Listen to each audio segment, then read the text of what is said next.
Hi అండి, ఇలా వచ్చేసి క్యారెట్ రైస్ చేస్తున్నానండి. దానికి కావాల్సిన ఇంగ్రీడియంట్స్: క్యారెట్ సగం కప్ తీసుకున్నానండి, సగం కప్ రైస్కి సగం కప్ క్యారెట్ తీసుకున్నాను.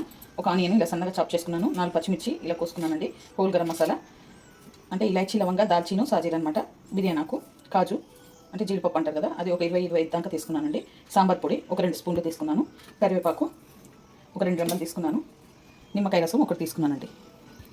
ఇప్పుడు తయారు చేసే విధానం అండి: కడాయి పెట్టుకొని స్టవ్ వెలిగించుకొని ఒక 3 స్పూన్లు ఆయిల్ పోసుకోవాలండి.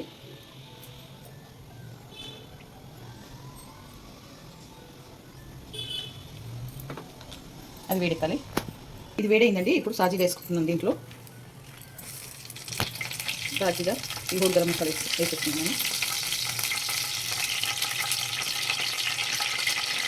కాజు కూడా వేసేసుకుంటున్నాను. ఈ బిర్యానీ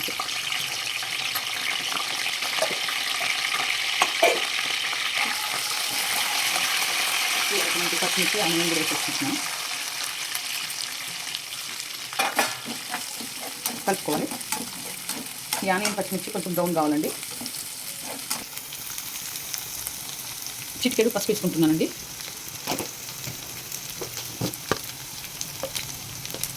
కొంచెం చల్లమిపై ఇప్పుడు కరివేపాకు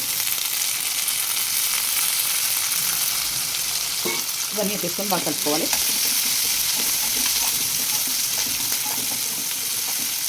కొంచెంసేపు మగ్గనివ్వాలండి. ఇప్పుడు ఇది మగ్గిపోయిందండి. దీంట్లో ఈ క్యారెట్ తురుము వేసేసుకుంటున్నాను. వేసేసుకొని బాగా కలుపుకోవాలి. ఇప్పుడు ఇది మగ్గిపోయిందండి. దీంట్లో సాంబార్ పొడి వేసేస్తున్నాను. మీరు స్పైసీ కావాలనుకుంటే కారము అది వేసుకోవచ్చండి. కారం వేసుకోవచ్చు, నేను కారం వేస్తలేను, స్పైసీ ఎక్కువ ఉంటుందని. ఎందుకంటే పచ్చిమిర్చి వేసేసాను కదా, పిల్లల లంచ్ బాక్స్ కాబట్టి ఇలా చేసుకోవాలి. సాల్ట్ వేసుకుంటున్నానండి, ఒక 2 స్పూన్లు. కలుపుకోవాలి బాగా. రైస్ వేసేసుకుంటున్నానండి.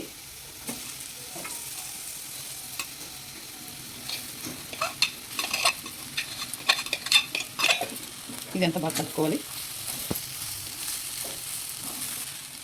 కూడా వేసేసుకోవాలి. లెమన్ రైస్, అది లెమన్ పిండుకున్నాం కదా ఒకటి, అది కూడా వేసుకుంటే కొంచెం పుల్లగా బాగుంటుంది. మిక్స్ చేసుకోవాలి మొత్తం. ఓకేనండి. ఇప్పుడు కొత్తిమీర వేసుకుంటున్నాను. క్యారెట్ రైస్ రెడీ అయిపోయింది. ఈ వీడియో కనుక నచ్చితే లైక్ చేయండి, షేర్ చేయండి, కామెంట్ చేయండి, సబ్స్క్రైబ్ చేయండి. చాలా బాగుంటుంది, మీరు కూడా ట్రై చేయండి.